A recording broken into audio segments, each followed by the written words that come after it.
What is up, everybody? Welcome back to the Pursuit of Progress. This one today is for the doers, the ones who are tired of average, tired of waiting for the right time, tired of playing by somebody else's rules. Ben and I have been talking a lot about this idea lately, that success is not luck. Yeah, timing matters, and sure, some people do catch lucky breaks once in a while, but real, lasting success, it comes down to principles, things you practice, not just hope for. So today, we're actually going to be unpacking 9 principles that we've studied, lived, and seen transform people's lives, especially the people playing at the top. So let's go ahead and get into it. But before we do, welcoming back my co-host, Ben. What up, buddy?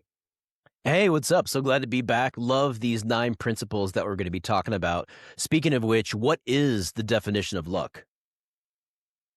Yeah, man, luck is interesting. I think it's one of those words that I do think there is some luck in certain scenarios, but I think it's more all about the preparation and being in a place that you deserve to be in because of the work you've done ahead of time.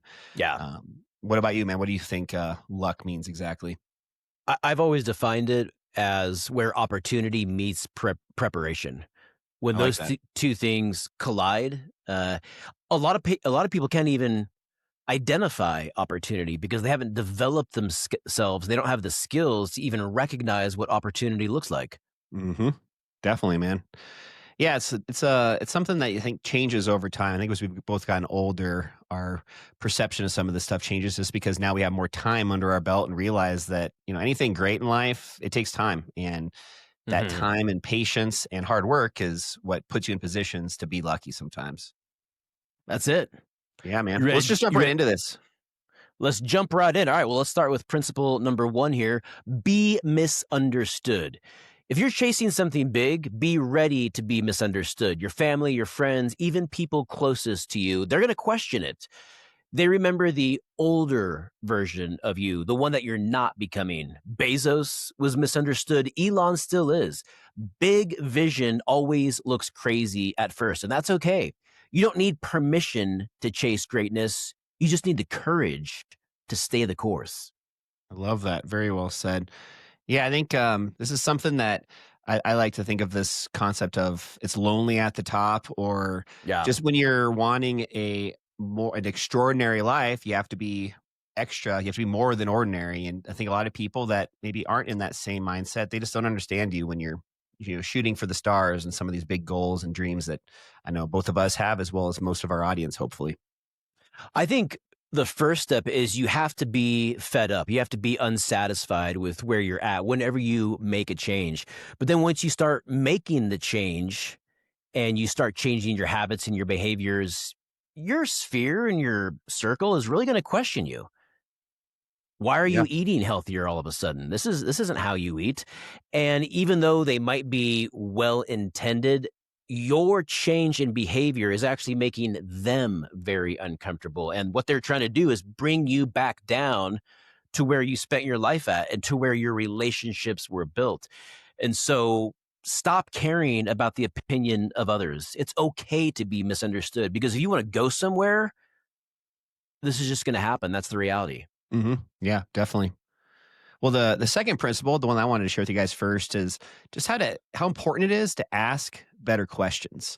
Your questions, they really dictate your entire reality. And most people, they ask weak ones. Why is this Yeah. happening to me? Well, the top 1%, they ask things like, what's the opportunity here? What belief would make this energizing instead of draining? What lesson will I remember 10 years from now from this challenge that Mm, I'm faced with? mm. The quality of your life is without a doubt directly tied to the quality of your questions. And this is one that I think is great for the audience just to maybe have in the back of their mind this week and just start Yeah. thinking about how you can ask better questions. And when you do, I think you're going to get a lot better results. How many friendships and relationships do you have where you connect with someone and how you been? What have you been up to? What's new? Just so vanilla and so boring. But Mhm. I love some of these thoughts, some of these questions. What's the opportunity here? Yeah. I think on your point there, also with regards to like asking maybe like questions when it comes to socializing and just trying to get a little bit deeper into the conversation versus what those, kind of standard, very vanilla type questions that everybody asks. Oh, how's the weather? How are you doing? What are you up to? Yeah. That kind of stuff. Just thinking of ways just to go a little bit deeper. And when somebody responds with the answer, instead of just taking that and moving on to some other comment or some other topic, Hmm. try something different this time. Next time you do this, try this exercise where you go ask it when they answer the question, ask a follow-up to get even deeper, have them respond, and then try and do it a third time. And just Yeah. by doing that, you're going to get to this much more deeper, not surface level type just content that you're talking about with this other person. And you're going to get deeper and you're really going to hopefully, reach different areas of their life that maybe they're not used to talking about. And I think that's really going to make a lasting impact with those conversations you have with people. And when you ask better questions, you're going to get better answers and it's going to be Mhm. a better conversation. The person that you're asking the questions to, sometimes I think it can be a little bit uncomfortable to ask some deeper questions, but it's funny when you're on the way up, you sometimes have these preconceived notions about what people think or what questions can I ask, or this person that's really successful, they don't want to waste their time with me. But people, a lot of times that are or have achieved certain levels, a lot of times they do want to be able to help others. And so I Mhm. have found that some of the most successful people are also the most generous with their time and they love having conversations like this. One of the questions that I love asking when it comes to a professional and real estate perspective is, talk to me about your vision. What does your vision for the next 5 years look like? Please share that with me. That's awesome. That's a really good one. I have to remember that one. All right, well, let's move on to principle number 3. This is one of my favorites.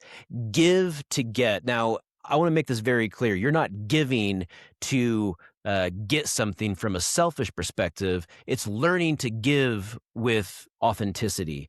Um, and you can really apply it everywhere with your friendships, charitable organizations, helping build wealth. Like I just mentioned, maybe you see someone on the come up and you want to be a resource to them. You want to make yourself available. You can give your time, you can give your energy, you can talk through different strategies.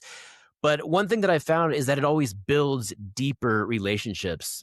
And at the same time, sometimes I'll have a bad day, and I have found that when I can go be generous and have an impact on someone else, I feel so much better. It doesn't matter what I'm going through that day. Learning to be thankful and have gratitude and give to others is so important. One of my goals with my vision is I want to have these disciplines in place right now as a young man in his 40s. So when I'm older, I want to have a really big impact on my community, on the world, and on others. And I want to be able to be very philanthropic when I get older.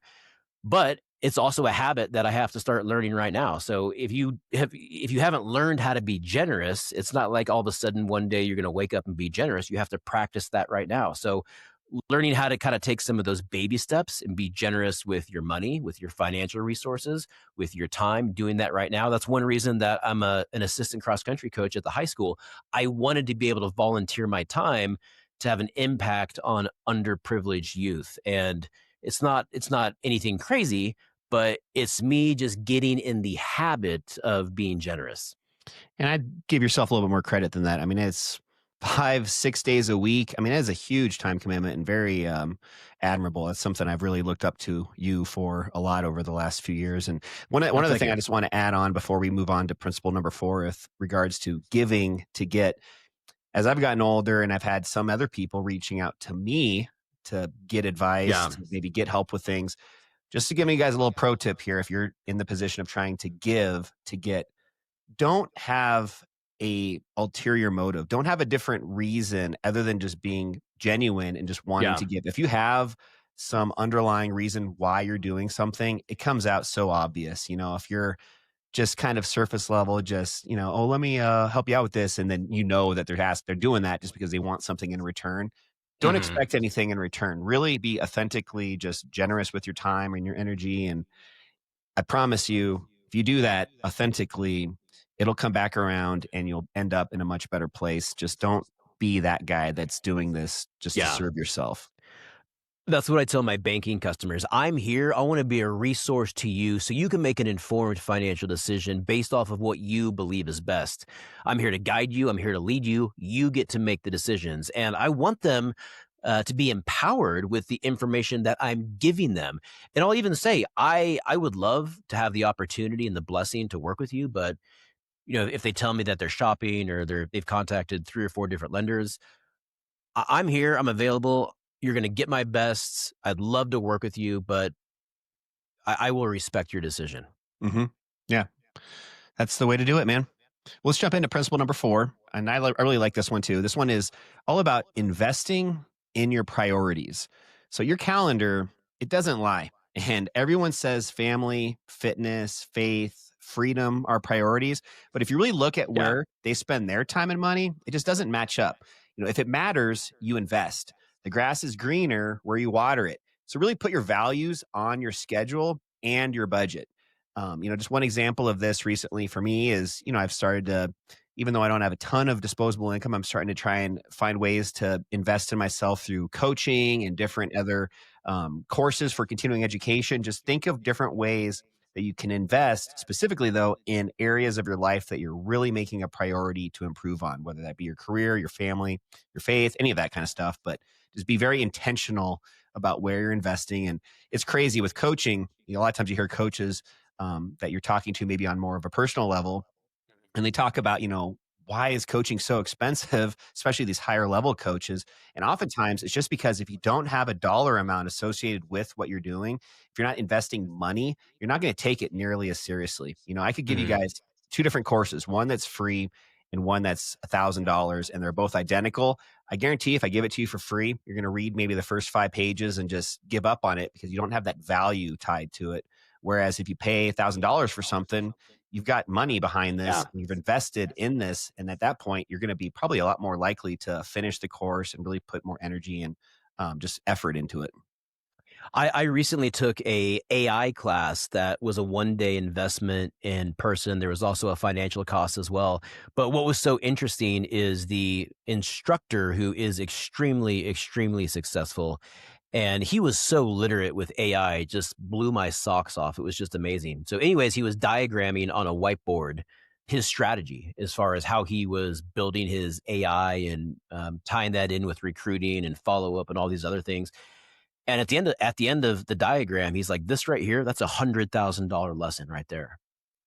And until he said that, as soon as he said that, everyone pulled out their phone and took multiple photos of this slide, because he tied the value from how much he would normally charge a corporation for the same lesson and shared what that value is to this smaller group. All of a sudden, the value is there, and it's rare, it's scarce, it's more meaningful, and so people are more engaged.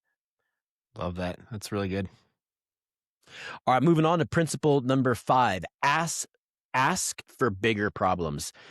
Now, $10 problems will never lead to $1 million life. Most people are busy, not effective, putting out fires, tweaking colors on their website footer. Meanwhile, top performers are chasing the hardest problems. Hard equals valuable. Challenging equals profitable.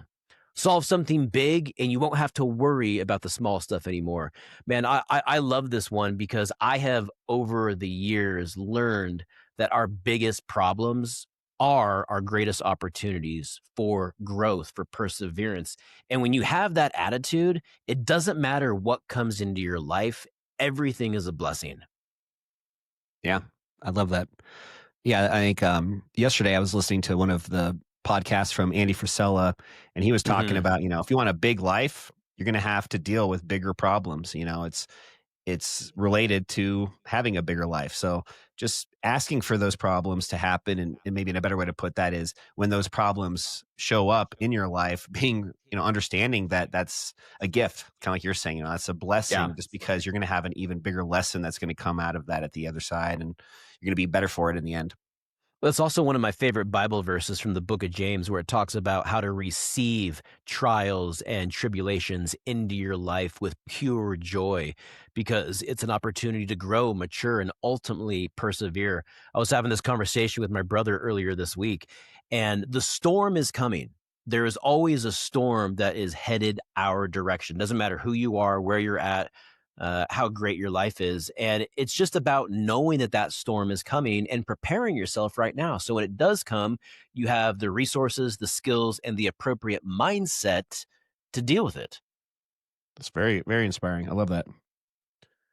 Let's jump into number 6. So, principle number 6 is another great one. These are all really, I think, awesome tips here, guys. But Yeah. number 6 is it's really important to scare yourself daily. So, what I mean by this is, if it doesn't scare you, it's probably not worth your time. Comfort Mhm. zones are where dreams, honestly, that's where they go to die. The most successful people that I know, they run towards fear, not away from it. Yeah. Every time you push through that discomfort, that's when you build up the capacity to take on more. And once your mind stretches, it really never snaps back. So just thinking of ways every day to push yourself to do more, be bigger, just take on things that are scary. Maybe you could take that in different ways. Maybe it's a public, presentation that you have to do that you don't want to do, but it's going to further your ability to maybe grow within the company you work at, or, whatever it may be. Just understanding that that scared mindset is only short term. You're going to get past that as soon as you just get started on whatever it is. And you're always going to be better off by doing these exercises like scaring yourself daily. I love sharing this story. About 12 years ago, I gave the best man speech at my brother's wedding. And at the time, I had such little public speaking. I was absolutely terrified. And here is what is so embarrassing about this.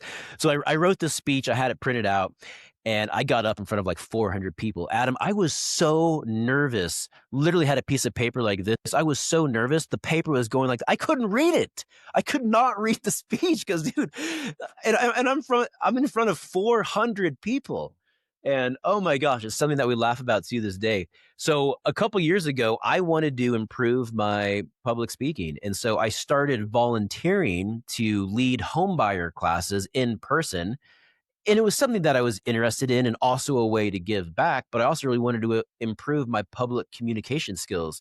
And now that I've gotten the opportunity to do that once a month for the last 4 or 5 years, I am such a better speaker publicly as far as my composure, my delivery, organizing my train of thought, but it's scary.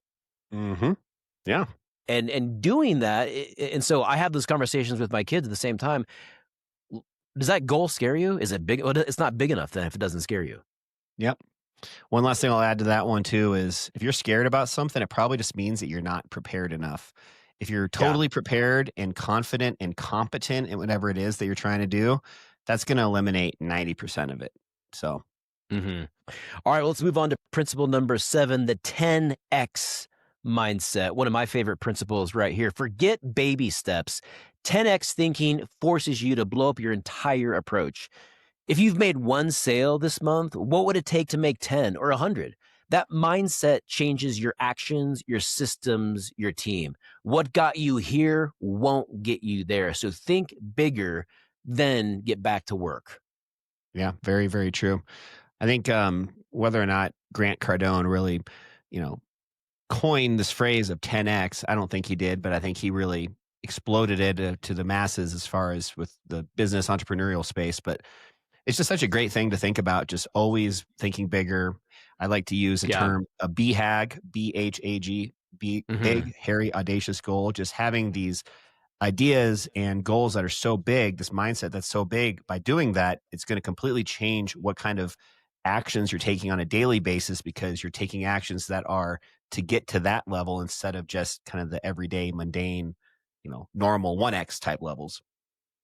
And what would you say as far as your opinion on what are some important characteristics to 10x? I mean, would you put learning how to use leverage in this category, having strong systems in place? Do you have anything in mind that would have the biggest impact? I would say just consistency. I forgot, I'm going to butcher this little phrase, but you're always going to be amazed at how much further you can go in a year or Yeah.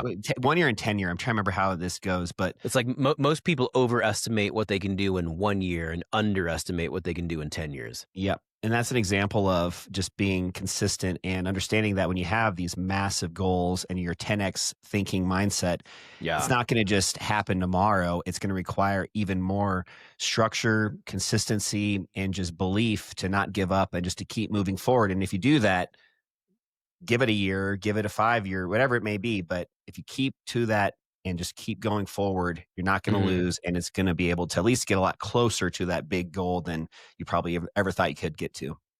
Yeah, I think it starts with vision, having that really big, compelling, amazing vision for yourself. I found that it seems like a lot of young people I talk to don't have a really compelling vision for themselves or their life or where they're headed.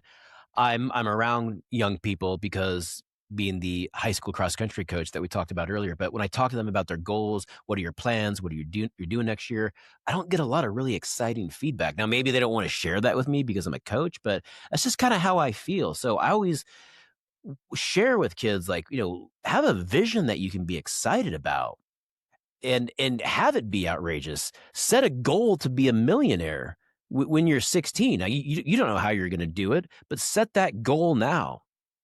Can you imagine if they actually had a class in high school, maybe even middle school, that really ingrained that into all of our youth and just maybe how much further a lot of these kids could get if they just had that understanding from an early age? Because I Oh, think about yeah. myself, if I was, go back 30 years, where was I in middle school? What was my mindset at that point? I don't think I would have had a Mhm. good answer either if you asked me that same question. So I'm not going to knock on the youth today too much on that. I think really it's just people just aren't thinking like that at a young age, and hopefully maybe that'll improve. Hopefully more and more people will start to realize the importance of that.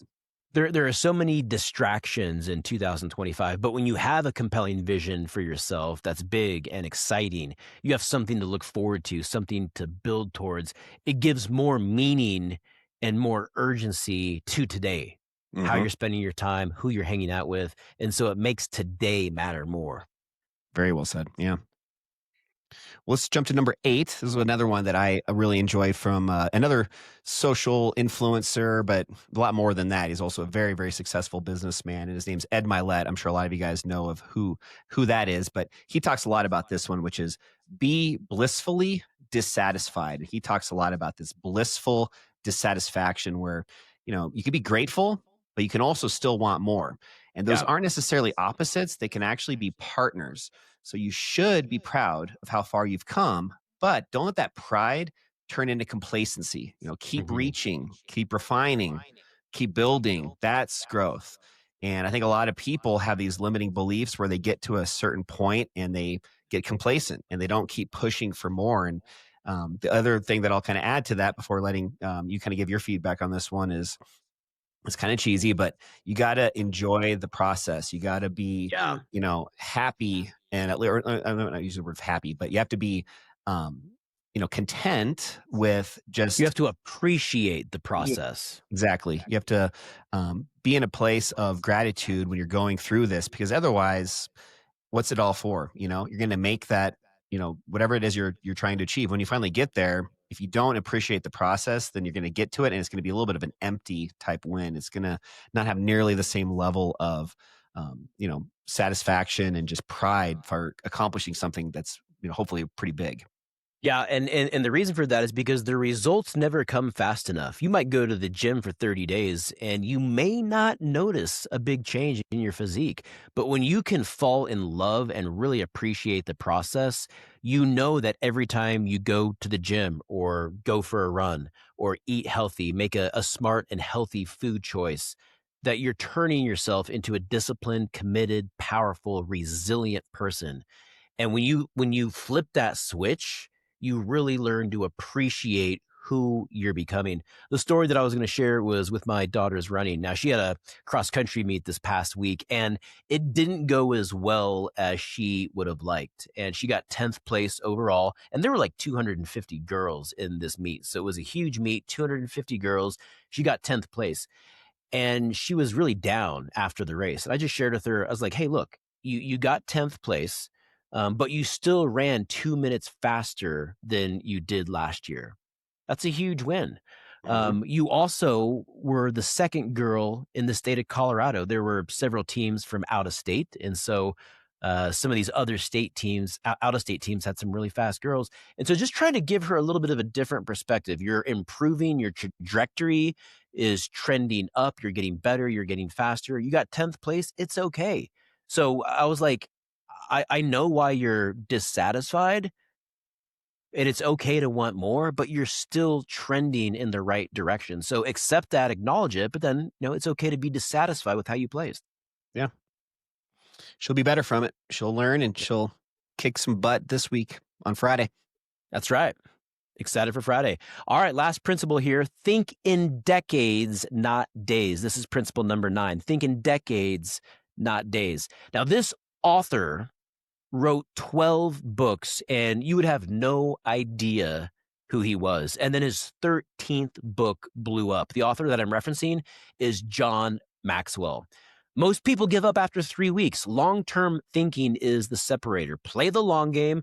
What are you willing to commit to for the next 10 years? That is how generational wealth and impact are built. And that is what I love about the wealth building process, is that it requires so much of this. You're not going to get rich today, but when you have that long-term mindset, that is how wealth is built. And that's one thing that's so unique about Warren Buffett compared to all of these other billionaires.